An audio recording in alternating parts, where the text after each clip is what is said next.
Good morning, everyone. Today I'm going to present to you the Honduras versus United States government. This is my final project for social studies, and I hope you enjoy it. Let's start.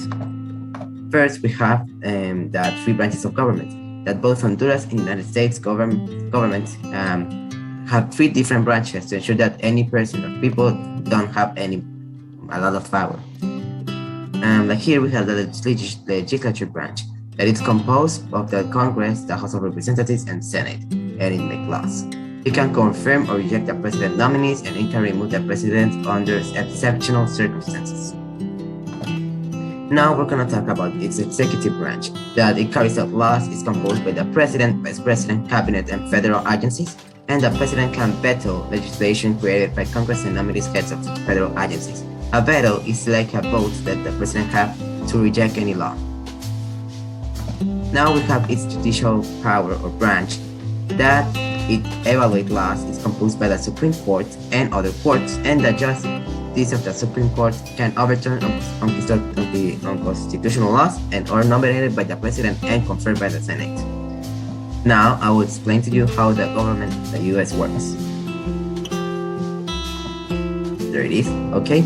So, like you can see in the concept map, the US government divides into three different branches. There will be the United States Capitol, there will be the Legislative Building, the White House, the Executive Building, and the Supreme Court of Justice, or the Judicial Building. Now I will explain these ones in detail.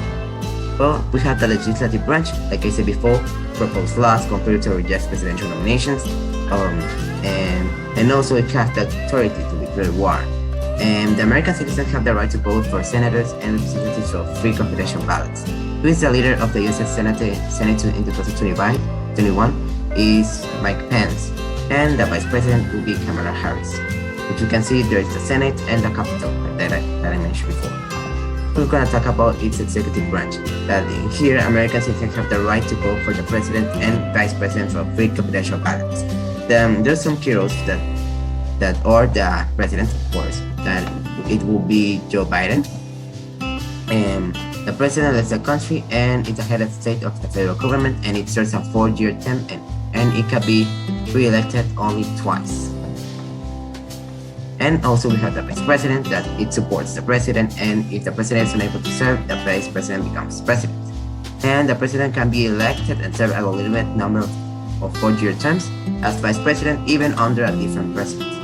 The vice president will be Kamala Harris, and the cabinet that serves as advisors for the president. And some of the cabinets consists of the secretaries of agriculture, commerce, defense, education, energy, health, and human services. Finally, for the U.S., well, it will be the judicial branch, and that is composed of the Supreme Court and other courts. And it's composed also by 9 justices that make up the current Supreme Court, and one Chief Justice and 8 Associate Justices. Who is in charge is the Honorable John G. Roberts Jr. And now I'm gonna talk to how you can become a U.S. citizen. You need to be at least 18 years old, have a lawful permanent resident for the past 3 years or 5, depends on the state, and to plan to still live there in presence in the United States, be able to read, write, and speak basic English, and have good morals in the country, have basic knowledge of the U.S. history and country, and also have respect, and be willing to take the oath of office. Now we're going to talk about our beautiful country, Honduras. Let's see how is the government divided in there. As you can see, Honduras government is divided between 3 branches.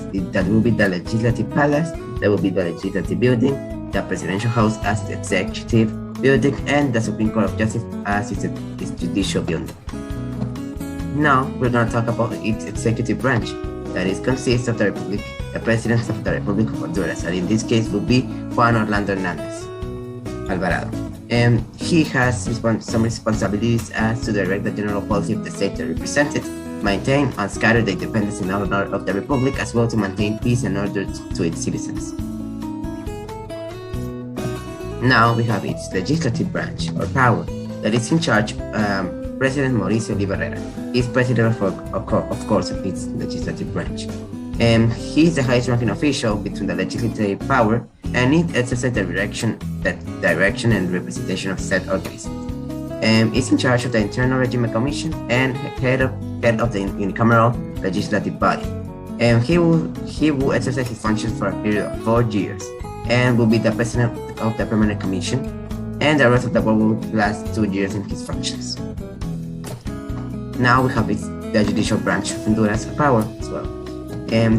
It consists of the Supreme Court of Justice, that will be the highest court in the hierarchy, and the Supreme Court is directed by the lawyer Rolando Argueta Perez, and it is made up of 15 magistrates who are elected by the National Congress of Honduras with a vote of 2/3 of all its members, from a payroll of no less than 3 for each of the magistrates to be elected.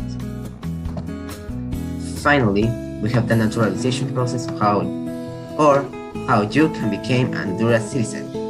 You need to register at the General Direction of Population, Immigration, and National Registration book policy, which is carried by the RNP.